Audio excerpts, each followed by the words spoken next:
welcome back to Is It Crazy or Is It God? Yes, welcome back, guys. Welcome back. It's been crazy. Yeah, it's been a long time, but we are back. It's been a couple months. So we ended out the 2022 year. We had to travel. We came back. We got sick. Yeah. And then we celebrated the holidays with our families and stuff like that. So Yeah. a lot has happened, but we are back. Yep. Back like we never left. So Yes, we're yes. jumping right back in. And we're going to talk about this a little bit later, but we basically reread where we left off. I think we filmed a study session on what we're about to talk about today. Mm-hmm. And then we just decided to go back and just reread it. So we'll be fresh in our minds. So anyway, with that said, how was your week? How was your end of your year leading up to this week? It was very interesting because we moved, right? That was a big jump. My cousin got married. Yes. That was beautiful. That was nice. It was in Pittsburgh. And it's so interesting because we drove up, the trees were green, and on the way back, we saw them like orange. It was like crazy. It's like we saw the changing of the guard in real time. But it was a good time spending time with family. It was wonderful. Then we came back and we both got sick. I mean that time of year is flu season, so we weren't the only people sick, but it happens. It was around October, so and then December came. We spent time with family. This Thanksgiving, I was a little down, so I usually grill. I usually smoke a turkey, and I missed that. So, but don't worry, I'll be back. Don't worry, everyone. I'll be back. Everyone's so worried about your smoked turkey. Smoked turkey, man. And we spent time. We ate good. We did a TikTok. We did a TikTok. It was like a film production. Listen, when you work with professionals, professional work must be done. Yeah, man. Shout out to Earl, Bowie State nephew. He had the whole setup. I was like, all right, it's the first time me doing a TikTok. It was great. I mean, it's not the first time, but it is like dancing and doing a TikTok dance. Doing a TikTok dance. It was fun. It was like 15, 17, 20 takes, but it worked out. I was off beat. Then I realized 98% of people are off beat. The ones that aren't off beat are black women. They and Beyonce are like in tune. Oh They're God. in tune, right? So I don't feel as bad. So that was good. And then Christmas, oh man, it was just a wonderful Christmas. We were just blessed, and we spent time with family. And then this new year, I wanted to dedicate. So I always talk about consistency, and I'm going to be transparent. Last year, I wasn't as consistent as I wanted to be. I started going to the gym, and I stopped as soon as I got sick. I was in the gym for about 3 months. So this year, I've dedicated to waking up early, connecting more with God, connecting more with myself. Focus on reading. And this past week was great because I woke up early for 4 days. So I'm pretty happy, and I'm looking forward to continuing it. I feel better. Sometimes I would just get up and get right into work mode. But, working out, meditating, connecting more with God it's a little uncomfortable because I'm so used to waking up and getting right into the rat race, as they call it. But this kind of like, you know, no negative things when I first wake up. It's humbling. It's kind of like I'm just trying to connect with God more spiritually, and then, you know, being in the gym, I was sore.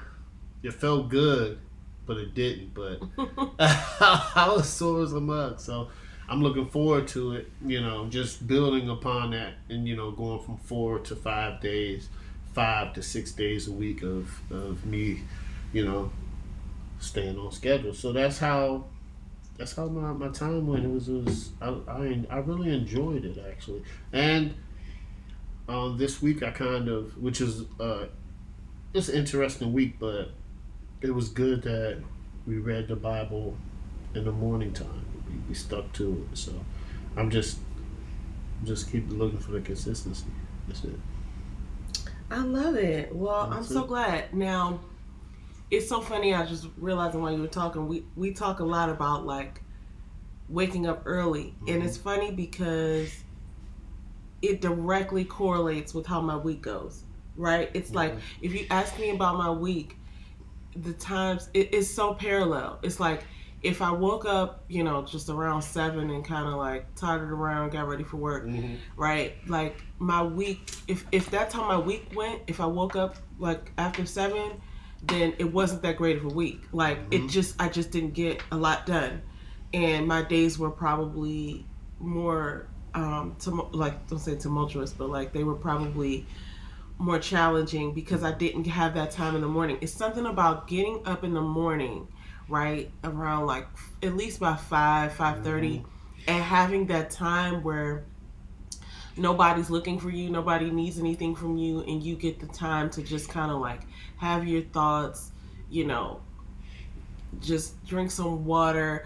Like for us, we do like gratitude in the morning, we do Bible reading, Bible study, and sometimes I'll sit there and I'll just write out all the things that I'm grateful for and like what I'm looking forward to by the end of the day, and like, you know, what I'm looking forward to having accomplished, right? So it's kind of like today is going to be so great, you know, and just thinking about what I would be thinking at the end of the day, like today went great. This happened, that happened, this was right on par, da da da da. Sometimes when I do that, it just really gives me some power over the day, so I'm not just like reacting to things. And that's really what I'm trying to say, is that it directly correlates. Waking up early directly correlates with how my day goes, and if my days go well, then my week goes well. Yeah. Right? And I get to get more done, feel more, you know, accomplished, and that's why, you know, I just wanted to say that because I think we talk a lot about like, oh, I woke up early or I didn't. And so just kind of like answering the question that I asked you about how the last part of my year went versus like this first week of 2023. The end of 2022 went okay. Like I think the year itself was successful. Yeah. But the end of it was kind of like a coming to realization of like, you know, everybody like reflects on their year, makes their New Year's resolutions. We didn't necessarily make resolutions. We just made like goals that are midterm and long term. Like, this is where I see myself. This is my identity that I see myself in, and this is how I'm going to work towards it. Right. Like, so we're basically about building like systems and habits. Right. But towards the end of the year, it gave me a reflection period of like what I hope to continue and what I hope to discontinue or replace with better habits. Yeah. And I definitely felt, you know, there were times where I prioritized other things over like Bible study. You know, especially just like closing out of the year, it's like work, it's holidays, like you're trying to do all these things. And for me, I didn't benefit. I mean, like I got all my work done, but I didn't benefit from skipping those mornings. And I fell completely off track with my workouts. I, you know, if I'm gonna be honest, now that I'm thinking about it, I feel like I just felt my way through the dark for the last quarter of 2022. Like I did, it's funny because like I did really good at my job. Like I did really good, like plotting and planning, and I put a lot of energy into that. But like as far as myself and like my life is concerned, like I was trying things, I was doing things, but I don't really feel like it was like with some holistic purpose, and I didn't do as well as I could have, having identified those things and the plans that we have moving forward. So I'm really excited about this year. I think this last week went well. You said that keyword consistency. Consistency is really about, doing every day, in a consistent way. I hate to use the same repetition. word. Yeah. It's about doing what you're doing now and being in the moment and then just repeating it.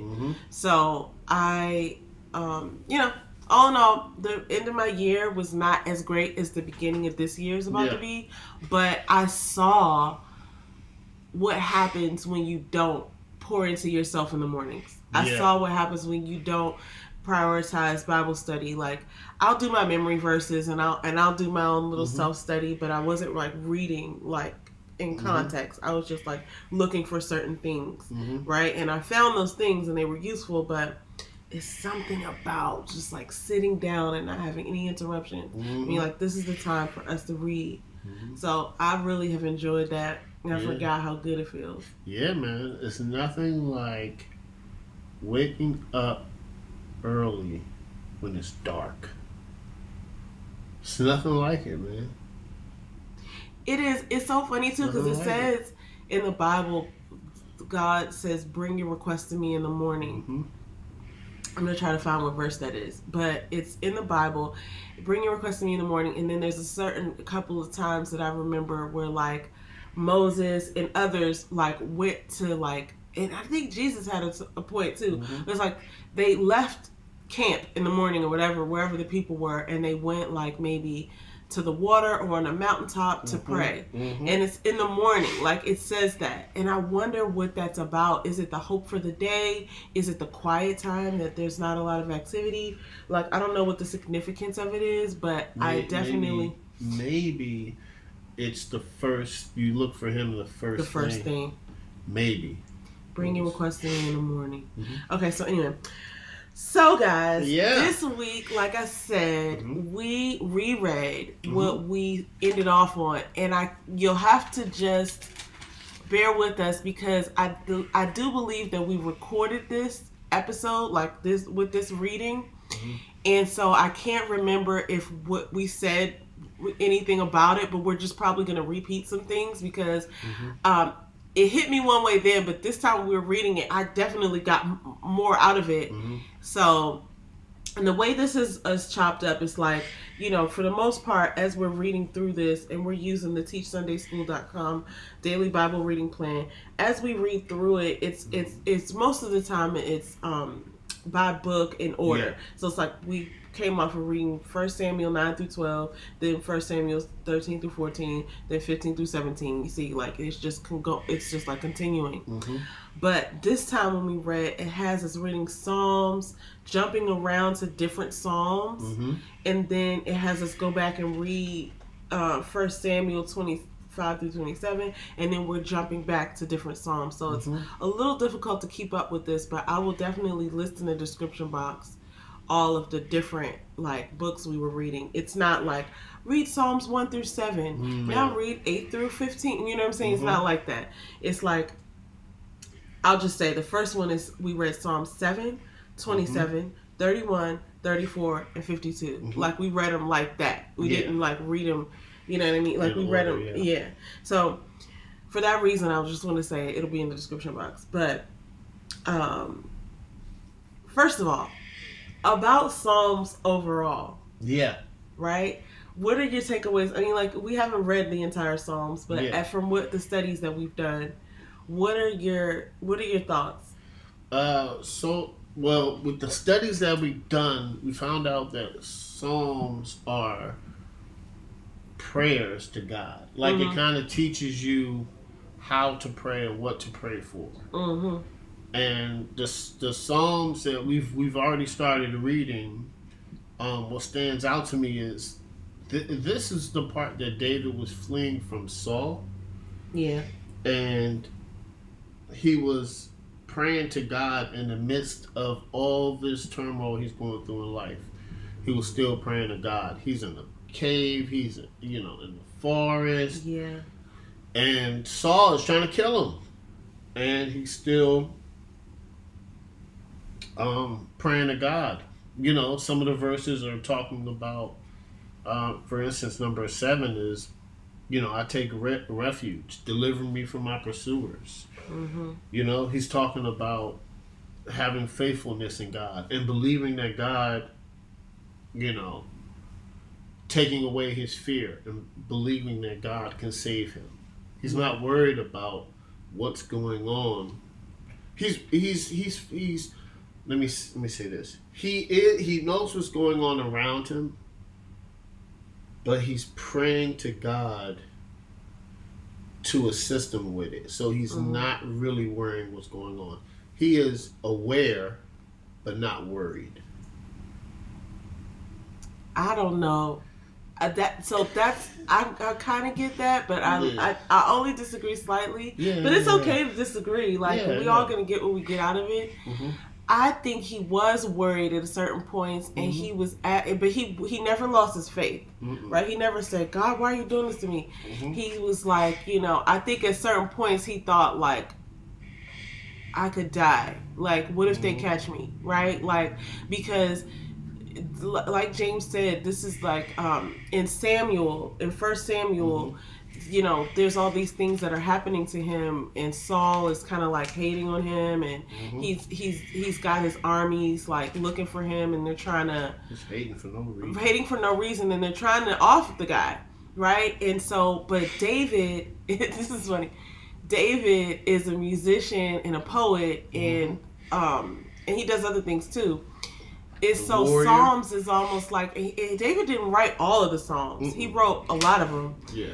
But this is like the soundtrack to what he's going through in First Samuel. I don't know how long his like life goes in the Bible. Like James knows a lot more about it than I do, but this is like the soundtrack to the story of David. So it's interesting to me because as he's experiencing these things that are happening in First Samuel, he's also writing prayers to God, and he's like, talking about what he's experiencing. And the Psalms later went on to be songs that choirs sang. I can't remember which choir they said, but I know there is a lot of songs, gospel records that came out of these words too. So but what I realize is that the overarching thing, and we're going to get into this when we talk about the questions, but the overarching thing to me is like,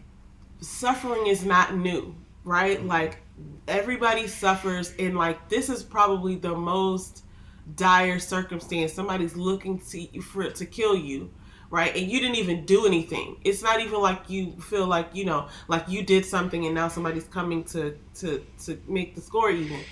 It's like you didn't do anything. Somebody's trying to kill you for no reason, and all you can do is pray. Like, I would imagine that's pretty, that's pretty intense. Yeah. You can't really run and hide that far. It's like you just got to be faithful. Yeah. And there were some instances where they really could have gotten him. And I remember kind of going back when he was still there, and and Saul's son was there, and that was his friend. Like, Saul was trying to kill him then. Yeah. It just didn't work out. So it's like, I would imagine, like, this is the most dire circumstance. Yeah. Like, I'm going through stuff, and I think, like, sometimes I think of, like, work is my enemy, not the actual, like, atmosphere, but the actual, like, work. Like, oh, I have to enter in all this data. Yeah. I have to, like, send back all these messages. Yeah. I have to, you know what I'm saying? I think sometimes in my mind, like, work is the enemy, and I pray my way through it. Yeah. And, that's so fickle next to what he was going through. But it could just be any situation that you're going through in life, right? And it's like to be able to look back at what he was saying to God, and how he was going through one of the most difficult things. somebody trying to take his life, and he had the wherewithal to still praise God, to express how he felt, but then still say, "But God, I know you're with me," right? That's my overall takeaway. So anyway, I agree. So you ready for the question? Sure. All right. It says, think of words that describe David in these Psalms. I guess we just answered. And they're speaking of Psalm 7, 27, 31, 34, and 52. Yeah. Words that describe David. Brave. Yeah. Disagreeing with you, I say he was afraid. Okay. Let me see. Confused. Yeah. Because in Psalm 7:3, he says, "Oh Lord my God, if I have done this, if there is injustice in my hands, right? If I have done evil to him who was at peace with me, or without cause robbed him." So he's like, if I've done anything, I don't think I've done anything, but if I've done anything, please, let them pursue me and overtake me. And then he's obviously hopeful. Yeah, like to 27, he said, the Lord, 27:1, he says, the Lord is my light and my salvation. Whom shall I fear? The Lord is the stronghold of my life. Of whom shall I be afraid? Yeah, that's a song. I mean, like that. I mean, this is a song. So I think, I think it's, you can say courage. He had courage. Yeah. He had, he was fearless. Because it seems like he was telling the Lord, like, because I believe in you, I'm not worried about my enemies. Because I know that you'll take care of it.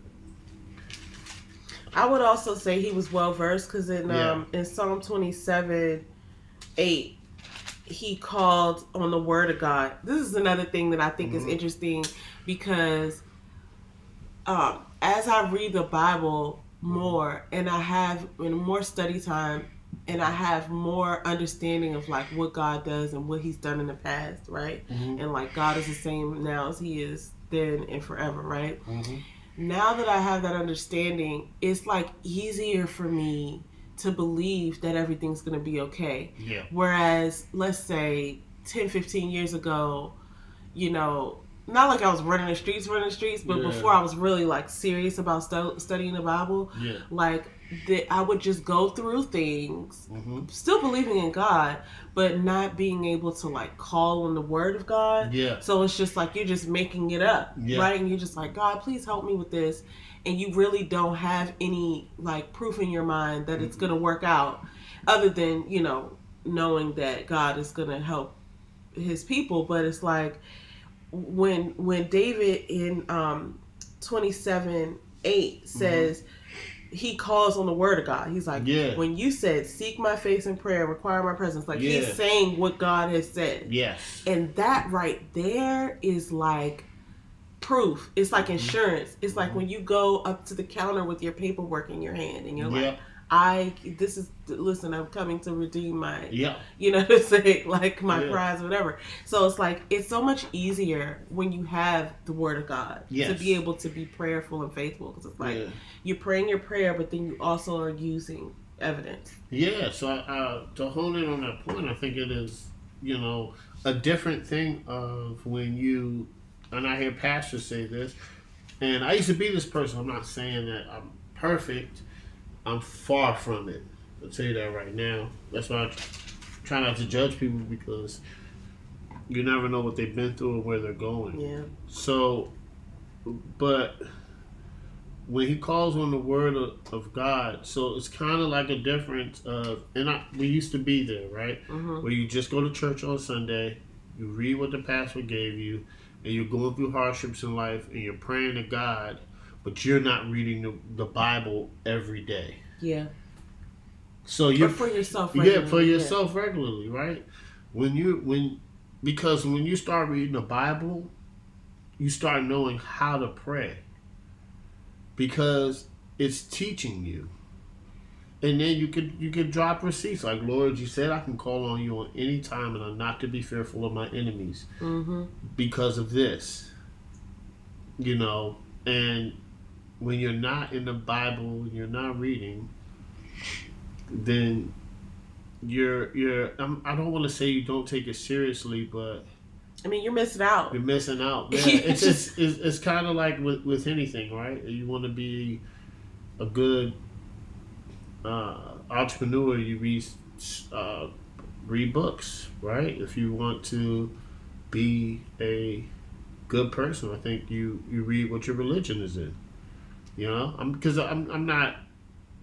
You know, I believe in the Bible, so I read it. But if you are, Muslim, or if you read the Torah or the Quran, just read it. You know, believe in what you believe in, and read it. Don't squander it, because it's information and knowledge to help you in life.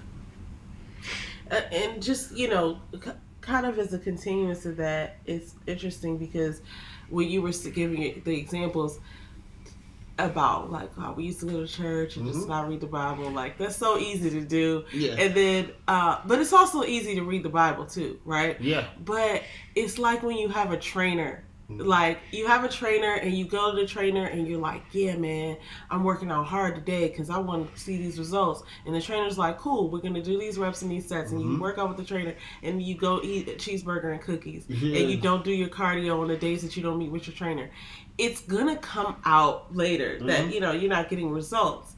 And I feel like that's so funny because that's how a lot of people do. That's how we used to do it. It's just like, you just go and read whatever is up there on the screen and, be holy for Sunday and then go be ratchet all week. And then, you really just find yourself in a cycle. Yeah. And I'm seeing the sort of like how I'm building up a knowledge base that is serving me in a way where I don't have to have those days that I used to have of like, just feeling hopeless. And like sometimes you're gonna feel like that anyway, but I just noticed that when I get a little bit more in a word, and like let's say like I had a bad day on Friday or bad morning, whatever, right? And then I went and I was like looking at the word, and it was almost instantly like, oh yeah, you know what I'm saying? Like I remember, and then all the other stuff comes back. Yep.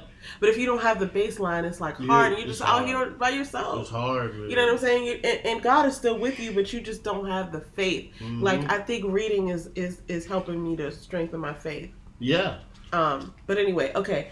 Think of words that describe David in these Psalms. What else? So 31, 34, 52. What else? With 31, I think in 31, it says in my amplified version that Psalm 31 is a psalm of complaint and praise. Yeah. Further letting me know that he was kind of confused. He was scared, but he was still, I mean, not even necessarily scared. I haven't proven that. You're saying he wasn't scared. You probably might be right. But he is really, saying how God is a place of comfort and a place of refuge, and he's explaining how like weak he is, how his strength is failed, and then and what's happening to him, how people are coming after him. But he's saying like, but you know what, how great are you? Right. So he's really praising him after when people are coming after you and you're praising God. Like God. That is what a wonderful like example. God. Okay, so in 34 is another one of praise. Yep. And 34 he's praising God again. Taste and see that the Lord is good. That's Psalm 34:8. They who seek, and this is 34:10. The young lions lack and grow hungry, but they who seek the Lord will not lack anything good. So he's in danger. Yeah. Right? And he is really just praising God. That's it. When the righteous cry, the Lord hears and rescues them from all their troubles, distress and troubles. And that's 34:17. So this is so funny because I mentioned that I look at it like it's the soundtrack. And how many times have you had like a bomb record? And that doesn't even have to be like a soundtrack to a movie, but like I've had certain records in my life, secular, that were like the soundtrack to my summer, right? Or the soundtrack to my whatever, like, and And I could just imagine him just kind of like walking around repeating these things to himself, like we repeat song lyrics to ourselves. And so it just kind of keeps you in the mode. It keeps you energetic in whatever you're doing. So I appreciate that. Okay, I think we have enough words to describe David. It's kind of like we're repeating now because he's doing the same. He's doing the same thing. Yeah. So now we've reached another level of Psalms of David, and these Psalms are 56, 120, 140 to 142. Okay. Now the question is, what personal anxieties do you have that David prayers can help quell? What personal anxieties do I have? Man, let's talk about that. So, I suffer from imposter syndrome in several areas of my life. Several. Right? Imposter syndrome, if you don't know what that is, it's like you're showing up and you feel like you're pretending to be something that you're not. But you're doing the work, so you are, right? So like one case in point is like we recently well, not even recently, like we've been listening to entrepreneurial stuff for a long time. We've been, trying to do our work with our separate like sort of entities, like James with Fourth Quarter. He has something else on the horizon. Me with my Yes I'm a Unicorn channel, and then with my podcast with my sister, those two sisters. And so this past, like most recently, like in the past month, we've been taking more training, and we've been like showing up to different environments where, we're learning a lot more about like honing our craft and creating content and doing all that stuff. And this is just an example because I feel like this in the gym too. I feel like this a lot of times, like sometimes with my job, sometimes when I show up and I'm trying to help somebody with something outside of work, right? It's like this imposter syndrome, like, oh man, am I good enough? Am I doing it right? Is something bad gonna happen, right? So David's prayers can help me with that because it's like you're just doing what you have to do and you're praising God. So many times, I've said this before too in my last job. So many times, like I felt like things were so like moving so quickly and like out of my control, but I would just stay in prayer and like literally something would just pop up and remind me like, oh, make sure you do this. And I will follow up with it. And I mean, it had to happen like dozens, maybe even hundreds of times, right? Like, oh, an idea would come to me like, oh, make sure you follow up on this. And randomly, and I would do it. And then like a day or two later, it would come up, right? Oh, did we ever do this? And it's like, yep. Yeah. Through the grace of God, I remembered 2 days ago, right? And that might be something that sat for like weeks. So I feel like God orders your steps and God puts in front of you what you need to focus on. So what personal anxieties do I have? Imposter syndrome. What that David's prayers can help quell. I'll tell you, he keeps saying this thing about how they're trying to get me, but I put my trust in you. That's an ongoing thing that he keeps saying. I put my trust in you. And he's obviously just making it happen. I don't know exactly what he's doing. He's like walking through the wilderness. He went and tried to get the goats for his servants, and I know they're also fighting. Yeah. Right. So I mean, and they're winning. And he's got like a pretty small group, as I understand. So I think you just do whatever it is that you do, and he's also writing psalms, right? So that's something that sticks out to me. It's like no matter what my anxieties are, I'm just gonna keep saying, okay, God, I trust in you, and going about my business. Yeah. What personal anxieties do you have? That David's psalms or David's prayers can help you quell? I'm fearful of what people think about me. Almost to the point where I'm fearful of being myself because I don't know how people are going to react. Um, Sometimes I don't believe in myself. You know, I don't know if those are anxieties. I would think so. I would think so because it's something that's just kind of like eating away at you. Let me look up the meaning of anxiety while you continue. Yeah, so those are a couple things. Now, what stands out to me, like Psalms 56, the title is "In God I Trust," and it says, "When I'm afraid, I put my trust in you." Now, this is 56:3-4. Psalms 56:3-4. When I'm afraid, I put my trust in you. In God, whose word I praise. In God I trust. I shall not be afraid. What can flesh do to me? So I wrote down, don't be afraid. Just put your trust in God. Which is tough because we're all fearful. But God's just like, so you got to understand, God doesn't know what fear is. He created it, but he's not who we are. We go by fear. What else? God doesn't probably know a lot of emotions that we go through. God, I don't think God is emotion. He doesn't. That's a human thing, right? Happy, sad. Now God is angered, and God knows about love. But those are the only two things I've seen so far. That emotions that he shares with us. Most time he doesn't get fearful.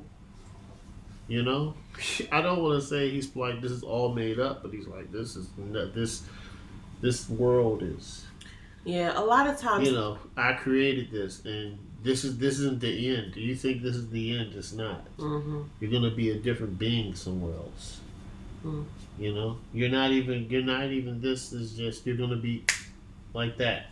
Life goes by like that because you're just a shell of who you really are. You're, like everybody has a spirit, so there's gonna be an afterlife where you live forever, right? Whether you goes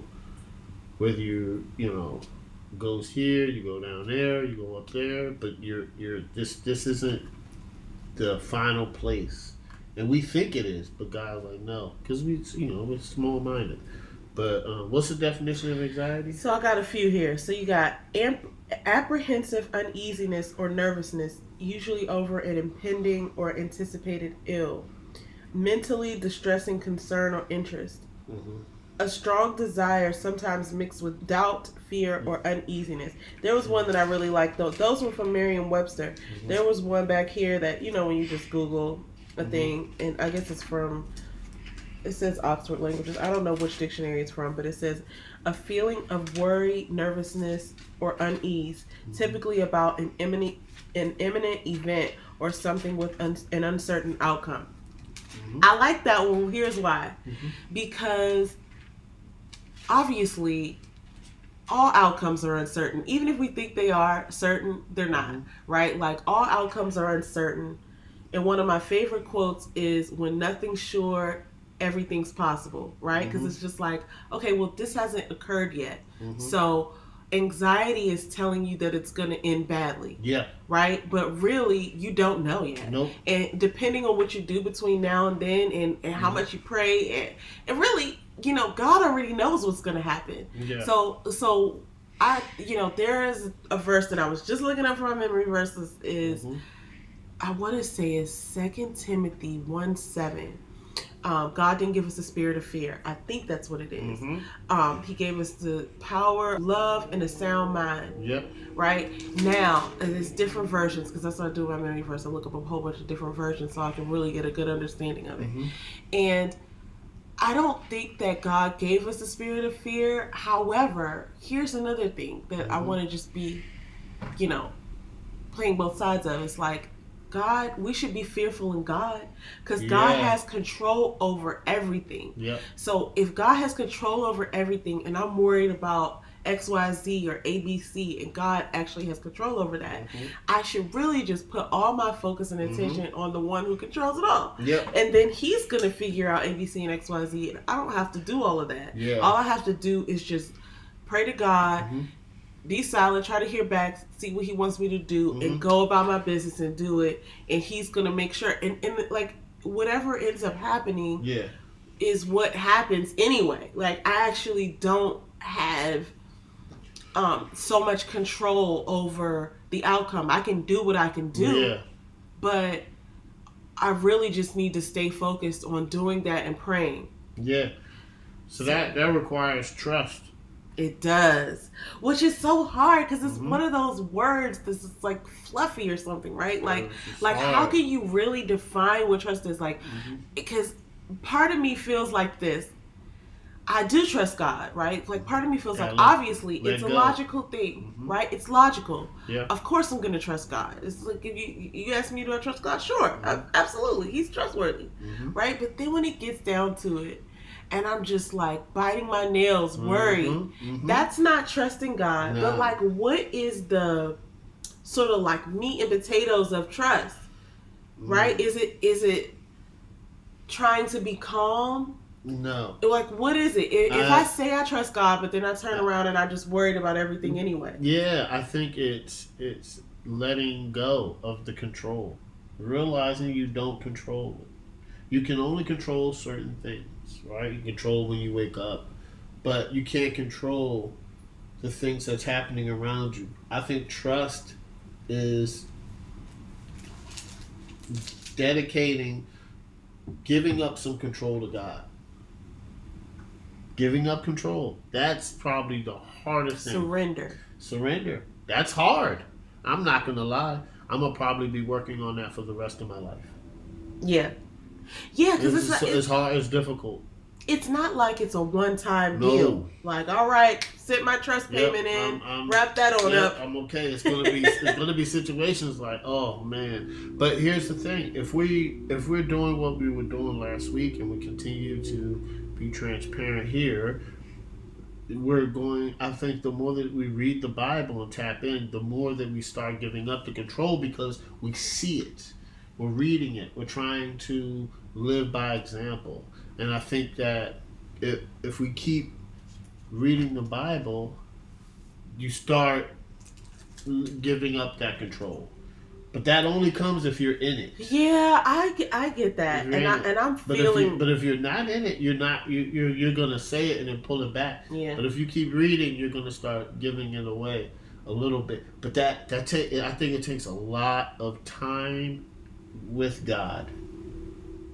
I agree. I think you got to build a good relationship with them. And if you ever think about like the older people in our lives, like the elders who just seem to have complete like faith and trust in him, I think that's a direct correlation of all of the life that they've lived and all of the years that they've been trusting God.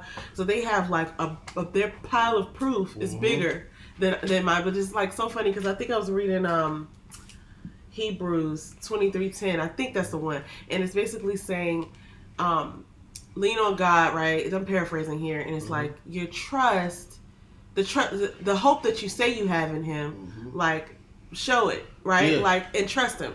And so it brought me to this point because I was like, yo, I do tell people that I trust God, and I do, tell my friends I'm praying for him, tell my sister I'm praying for her, and just trust God. I do tell my nephew, like, you just have to pray and trust God. Yeah. And so if I'm saying that to other people, if I'm saying that to YouTube, or the world, right? Like, and then I turn around and I'm like, but I don't know about this. Man. Like, my silly little problems.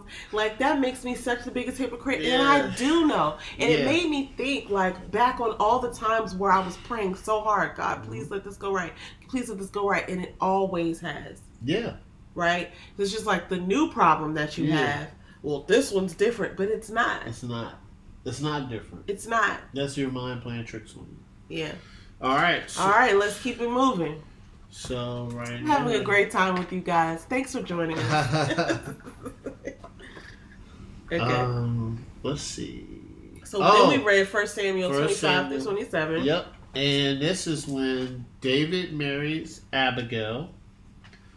David spares Saul life again, yeah. and then David lives among the Philistines. So we're gonna break. We're gonna talk about David and Abigail, which, you know. So what happens is David sends his men to help out this guy named Nabal, and the servants helped Nabal out, and then Nabal came back, and he said that who is David, who is the son of Jesse, and he said, shall I take my bread and water and my meat I have killed from my shears and give it to men who I do not know where? And he sends them off to David. Now David strapped on his sword. That's pretty gangster. I had 400 men start riding. Now Nabal's wife, Abigail, meets David and says, "Hey, here's everything. Here is everything, right?" So she took 1 Samuel 25:18. Abigail made haste and took 200 loaves, 200 skins of wines, 5 sheep prepared, and 5 sieves of parched grain, and 100 clusters of raisins, and 200 cakes of figs, and laid them on the donkeys. And she gave them to David's servants, and then to the wilderness. And she basically convinced David not to go back and kill Nabal. He was going to go hard. I'm not going to lie, but that made me learn something about David. He's big on respect. Yeah. We saw that in another part too. Go ahead, sorry. Big on respect. And then he told Abigail, like, look, man, you're blessed. Let the Lord take care of it. And so he did. And then what happened was Nabal had a feast in his house, and he got drunk. And he was happy. He was very drunk. So in the morning, Abigail says, I gave all this to David. And it says, 1 Samuel 25:37, in the morning, when the wine had gone out of Nabal, means he sobered up, his wife told him these things, and his heart died within him, and he became as stone. And about 10 days later, the Lord struck Nabal and died. So what I got from that is, let the Lord fight your battles. Right. Because I think what happened was David was about to go hard. Yeah. But then Abigail showed compassion, and she said, let the Lord fight it. He said, okay, I'll let the Lord take care of it. And what happened with Nabal, I think, number one, I don't think he was healthy. And I think when she told him that, it was so shocking that he had a heart attack or a stroke because of what Abigail did. Right, because she went and gave the rations or whatever it was. And anyway. then what I got from it, sometimes some people are just going to be evil. Just some people are going to be mean. You know? That's what I got out of that. Yeah, and you can't necessarily act as they did, right? Because, I just kind of recapping here. Mm-hmm. David had hooked Nabal's folks up. Like, mm-hmm. Nabal had folks mm-hmm. near David's camp, mm-hmm. and he made sure that they were safe. He made sure they were good. Fed. So then when he called mm-hmm. back in a favor, like, hey, Nabal, let me, I know you got a lot. Yeah. Can we get a little bit so we can feed our folks? Yeah. And then Nabal comes back with the okie doke, like, nah, I don't see why that's a good idea. So now David's ready to ride or die. Like, David's like, and that was in Samuel 25, 21, where he breaks down. So 1 Samuel 25:21, he's like, surely in vain I've protected and guarded all this man has had in the wilderness, so that nothing was missing, and nothing that missing of that belonged to him, and he has repaid me evil for good. right? So then he gets his stuff together when his servants came back and said that Nabal wasn't giving them anything, and he was ready to go down there and kill 400 men. And I think and that David is a warrior too, guys. Here's the thing. He's not no slouch. So here's the thing, though. He was going to react to Nabal's reaction with what he felt was an appropriate reaction. And so many times, right? This is like a interesting point because so many times I'm compelled to do that as well. Right? Like you do something that you feel like is disrespectful to you, right? And then it's just like, well, let me show them, right? Yep. But it's like, you don't actually need to be like them. You can just do what, just go about your way and know that, okay, it's cool. I'm all right. You know what I'm saying? And then Abigail came and made it right anyway. Yep. And I really feel like he said in 1 Samuel 25:32, "Blessed be the Lord, the God of Israel, who sent you to meet me this day. And blessed be your discretion and discernment." So he's like, you kept bloodshed from happening this day. And she was basically making the point that, like, I don't want this blood on your hands, right? Because if you do this, then you're not going to be as favorable in the eyes of God. And that's what we see, too, kind of leading up to this. In a lot of the stories, it's like people do things and God still loves them and he's still going to, keep them, but some of their blessings fall away. Right? Like, you now favor with the Lord. You lose favor. And it's like, if you do those things, you can still survive them, but you're losing favor. Like, now I can't really, bring you. Like what happened with Moses. All right, Moses, well, now I can't bring you in the promised land. Right? Like, it happens, we've seen it with a couple of people where, humans are flawed. We're all flawed. But it's like, you have a decision, right? And they did these things, and now we have the proof of this through the word, so now we can learn from that and say, oh, somebody already had a situation like this. Let's see what they did and what happened to them, right? So now we have this to be able to make better decisions from. So anyway, sorry, what was the question? I apologize. You didn't even say the question. Good. I was like, no. David spares Saul life again, where he goes into Saul's camp and takes his spear when Saul's sleeping. David could have killed Saul again, but he spares him. And he makes sure it's known, like, hey, I spared your life. And, Saul was like, basically David was saying, how can I kill somebody that's been anointed by the Lord? And people forget that Saul was. The people chose Saul. And God said, here, he's king. This is documented. Comparison. Oh gosh. Oh, okay. I'll let you finish. This is documented, right? So, but Saul was chosen by the people. David was chosen by God. So, even though that's why he's saying Saul's appointed. Like, man, he's appointed by the Lord, so I'm not going to kill him. I'm going to show him some compassion. And then Saul left him alone again. But David still has to live among the Philistines because he knows in his heart Saul's going to come at him again because he's tried to kill him so many times. Tried to kill him so many times. So he's like, I gotta get out. I gotta get out of here. All right, what were you about to say? I was gonna say we had this conversation earlier about comparison is the killer of joy.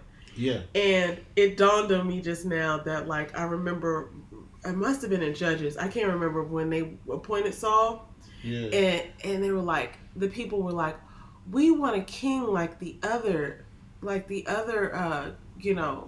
people, right? Like, we need a king because all the other people who are on the earth have a king. I remember that. It's like, why are you looking at that? Like, God is your king. Like, you're different than them. So, like, you should just be grateful for what you have. But, okay.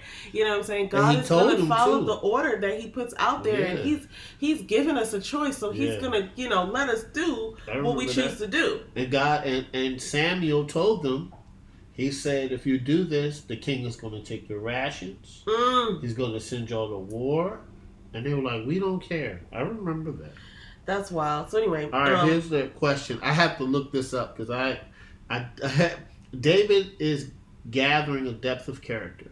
Name some specific virtues that he's learning.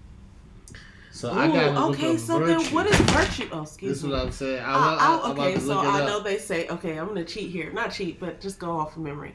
I know they say patience is a virtue. Yeah. Right? So I think he is learning patience because he keeps going through this with Saul, right? Like he had this happen to him before he left the first time when he was with Saul's son, which I can't remember what Saul's son name is right now.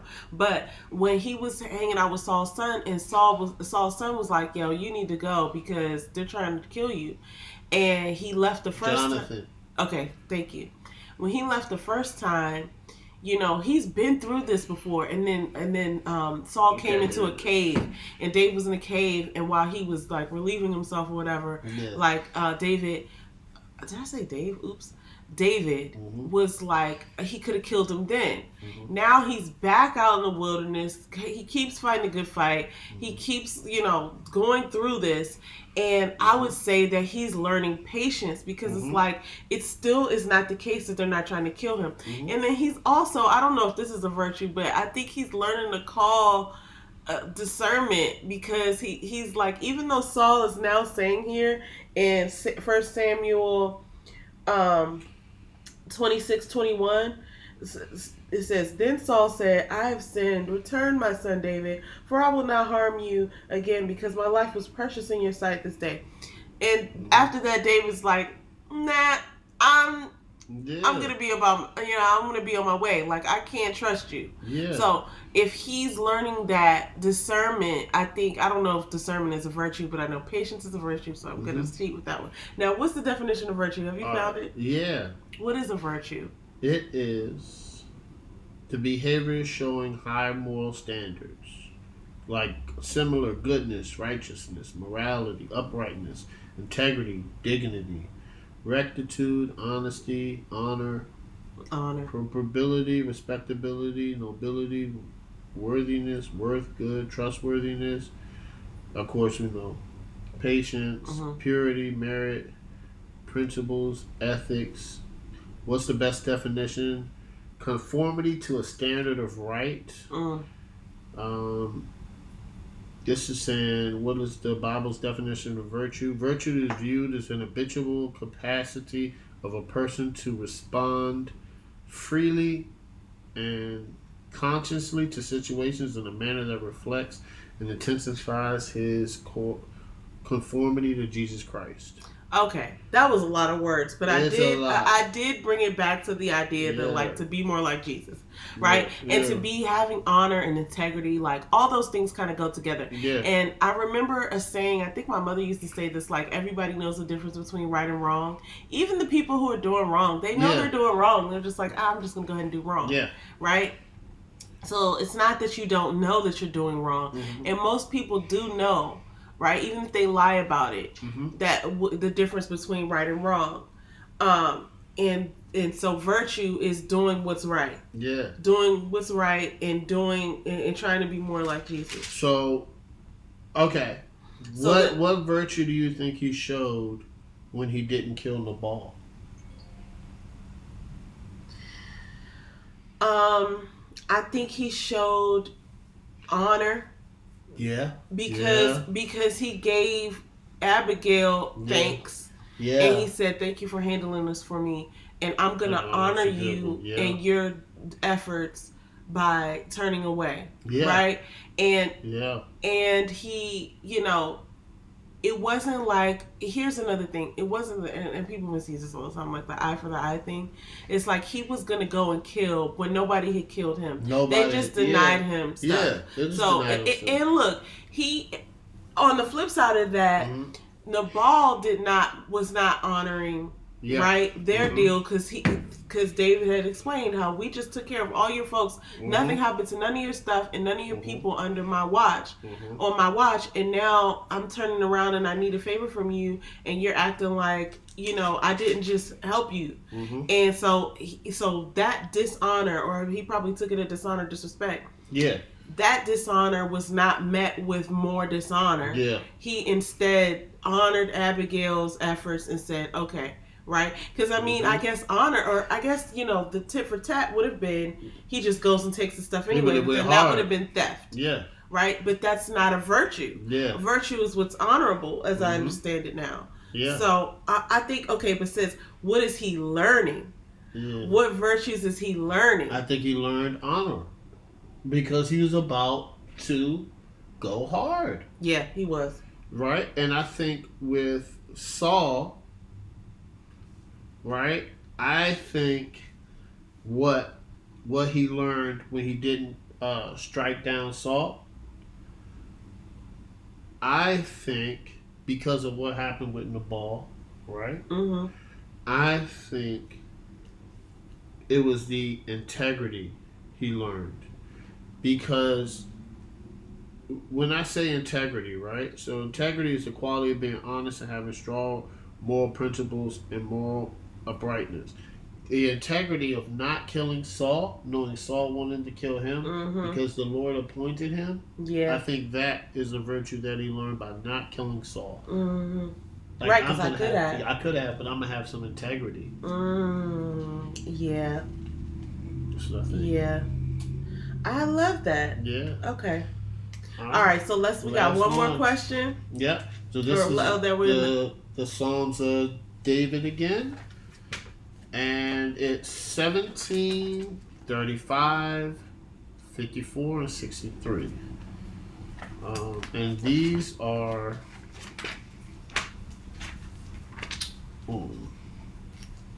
Here's a question. David was not afraid to reason with God when he wants something. What are some examples? Let me see. He's praying for rescue from his enemies. Yeah. And so he is basically saying he has done all these things. He's humbled his soul with fasting. He behaved as if he were grieving for his brother. And he's calling out these people. Yeah. So he's asking, don't let those who are wrongfully my enemies rejoice over me. Yeah. So I guess what he's saying is, if I'm going to do this and be righteous, right, will you please not make me look like a fool or something like this, right? Yeah. And one part that I thought was interesting in 35:17, I highlighted this. He said, Lord, how long will you look on without action? That's in the Amplified version. Yeah. And I thought that was a daring thing to say to God, because you don't know what action he's going to take. Yeah. And what's funny is we all feel like this. Like when we have a problem, we need an answer right away. Yeah. Right? Like the deadline is now. It's yesterday. Yeah. Like I need an answer right away. And a lot of times it's not really that urgent, but we just feel like, oh, well, I'm suffering now, so it's an emergency. Right? And, some things are urgent, but a lot of things aren't. And we just want it right now, right now, right now. So when I highlighted that, I was thinking that to myself. It's like, Lord, how long will you look on without action? Like, how many times do you say that? Right? It happens to me at work all the time. When somebody wants something, it's like they want it right now. Like, hey, how long on this flight? I just found out about it. You know what I'm saying? Like, you just emailed me 3 minutes ago. So it's like, no hate, no shade. Love my coworkers. Yeah. But that's not even the case. It's like, I think it's more so about whatever your personal issue is. You just want the resolution, and we're so fickle about the trust that we don't just say, oh, I don't have it right now, but I know God's going to get it. Yeah. We're like, okay, the only way I'll know that it's covered is if it's covered right now. Yeah. So I can see it. Yeah. Right? I agree. I kind of went off on a tangent there. Yeah. But so I think with this one in 17, he says, keep me as an apple in your eye, hide me in the shadow of your wings, from the wicked who do me violence, my deadly enemies who surround me. This is Psalm 17, 8 and 9. And then he says, in number 13, basically with his enemies, he says, arise, O Lord, confront him and subdue him. Deliver my soul from the wicked by your sword, from the men by your hand, O Lord. Basically, like, I got these enemies out here. I need you to take care of them for me. Right. But see, you said something and you were like, man, he's bold to ask from God. Well, that's the relationship. Yeah. That's a trust. Like if you, it's Yeah. a give and take. Like, hey, I surrender to you, but because I surrender to you, I need these things, and I know you're gonna deliver because this is what you promised me. Another thing that I'm noticing too in 35:27, and then again in Psalm 54. Well, so in 35:27, he's saying, let the people who are against him, let them. Well, this is 26. Let those be clothed with shame and dishonor who magnify themselves over me. Let them shout for joy and rejoice who favor in my vindication and want what is right for me.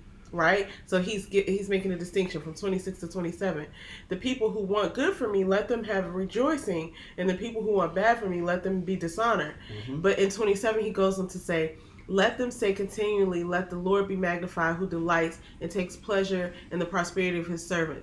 And then 28, he says, and my tongue shall declare your righteousness and praise in your praise all the day long. So he's kind of reasoning with God and saying like, hey, please give me this. Please honor your word, and I'll always praise you. And your praises will be continually in my mouth forever. Like I'm going to tell everybody how amazing you are. So that's kind of like reasoning. It's like, please God, I know you're going to deliver this. I know you're going to honor your word. Please do this immediately, right? Please do this so that I can do this. If you do this, I'm going to praise you forever and a day. Like I'm never going to say God didn't help me, because he's always there.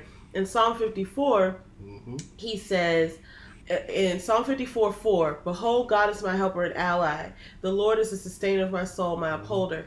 5, he pays back the evil to my enemies, and your faithfulness destroy them. And then he says in 6, with a free will offering, I will sacrifice to you. I will give thanks and praise your name, O Lord, for it is good. So he's saying, I'm giving a free will offering, right? He's calling on the word of God. He's like, here's what I'm going to do, right? Because I know you're going to do this. And that's, I guess, what the reasoning is, that I'm going to be righteous. I'm going to praise your name. I just need you to do this for me. Yeah. Because I'm righteous and praise your name, I need this. Yeah. And then the last thing in 63, Psalm 63, verse 9 and 10 and 11. He says, but those who seek to destroy my life shall go down into the depths of the earth. They shall be given over to the power of the sword. They shall be portion of jackals. But the king shall rejoice in God. All who swear by him shall exalt, for the mouths of liars will be stopped. Once again, take care of my enemies for me. Because I'm praising you. Because I'm righteous. I'm righteous. I'm seeking you. The first verse in 63 says, "O God, you are my God. Earnestly I seek you. My soul thirsts for you." I'm giving you everything I have. Yeah. I'm giving you my soul. I'm praising you. Because the God doesn't connect with our flesh. And I said this when we were reading. God connects with our soul. And that's what David says. So that's one thing. It's so interesting. I got to just double back on that one point, because it's like, not that God doesn't help everybody, but because you're righteous and because you're, because you have a heart after God, this is David I'm saying, right? When you're righteous and you're doing what God has told you to do, and this is the same David that beat Goliath. This is the same David that said, like, oh, God is so strong. Like, y'all don't talk bad about God. How dare y'all let this person come in here and talk about my God, right? And talk about our God. So it's like, when you're that person, then, and you have that relationship, then you can call on God like this, right? Not to say that you can't when you're not, but when you're not this person, you wouldn't even think to, because you don't even know if God is listening. You don't even really know. You don't have the faith. Right? So it's like, of course you wouldn't say that. But this person knows that, like, God, I'm doing everything you said. And so that means, you know what I'm saying, that this is going to happen for me. Yeah. So I'm calling on that. And that's really interesting, because I think it does speak to something that leads to integrity, like that leads to a virtue, which is, that you don't have the right to do certain things, right? Mm-hmm. Like when you know that you didn't, let's say, just using this as an example, not like this has happened anything recently, but like, let's say we go to one of those movie theaters where you pay for your seats ahead of time, Mm-hmm. and somebody's sitting in your seat, or you're at a game or a concert or something, and you go up to your seats that you pay for, Mm-hmm. and somebody's sitting there. They're not necessarily going to argue with you because they know that those aren't their seats, Mm-hmm. right? So it's kind of like an example like that, because if you know you did something, like you deserve this, Mm-hmm. you're gonna come and you're gonna stand for it. Mm-hmm. So like, if I pay for these seats, I'm gonna come and I'm gonna show you, like, Yeah. hey, listen, these aren't your seats. Look Yeah. at my tickets. Look at my tickets. Right? And so I think being righteous and being prayerful and being just having a desire to please God Mm-hmm. is your ticket. Mm-hmm. It's your ticket to say, hey God, remember, like, Yeah. please help me. Yeah. So It's your ticket, and it's the relationship. mm. That relationship, man. It is. It's real. Yeah. Wow, that's really interesting. So that was where we are. Next week we're gonna read Mm-hmm. 1 Samuel 28 through 31. Mm-hmm. We're gonna read Psalm 18. Then we're gonna read. Oh man, I'm gonna tweet all of this too. Well, I don't know if I'm gonna tweet it. I'm not another way. Psalms 121, 123 through 125. 128 through 130. Then we're going to read 2 Samuel 1 through 4. And lastly, we're going to read Psalms 6, 8 through 10, 14, 16, 19, and 21. And so the next time we come back to you, we'll have those read, and we'll be talking about those. But Yeah. I had a great time getting back into our schedule of reading. Yes. And I literally had a great week. And I don't think it's any other reason other than what we said in the beginning, like just the reading, Yeah. being able to connect with God in the morning, it just sets my whole day up Yes. for success. And so, do you want to give any shout outs this week? Well, back into it, I'm gonna say I'm always shout out fourth quarter. I'm gonna shout out IICIIG, of course. Please like, comment, subscribe. We're gonna actually start posting more. Yeah. So we're going to be more consistent with that. And shout out to fourth quarter. Well, it's a show where it's from the fans' perspective. And, it's just me and my friends talking about the sports we love, man, and how we feel about, it's not mainstream. It's just something that you can connect or relate to. I'm going to shout out Yes, I'm a Unicorn, my wife's planner channel. I also want to shout out Those Two Sisters. And I got a project coming soon. Don't worry. But I want to shout out Those Two Sisters. I think they're taking it to another level. And I think y'all should start tuning in. Because they got some stuff brewing over there. Yeah. So those are my shout outs. Oh, well, thank you so much. Well, you took one of my shout outs. Well, two of them. But yeah, Yes, My Unicorn. That's why I'm doing my planner thing, and I'm stepping my game up. Those Two Sisters. I'll shout out Miss Damita Jo, who is my wonderful sister, half of Those Two Sisters. And this is like an unconventional shout out. Like, nothing we do right now is sponsored.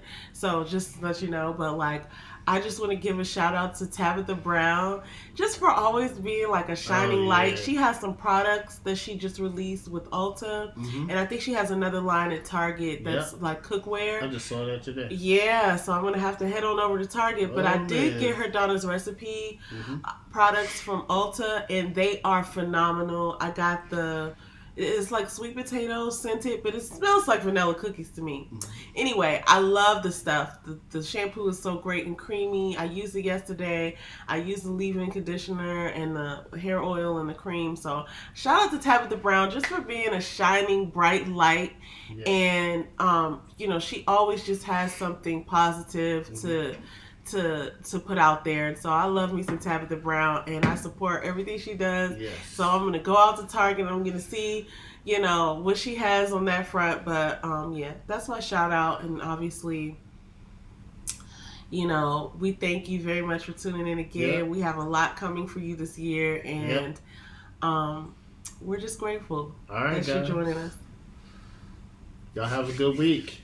All right. And remember, don't take our word for it. Go to the source. Read the your Bible. All right, guys. Bye. Bye. Peace.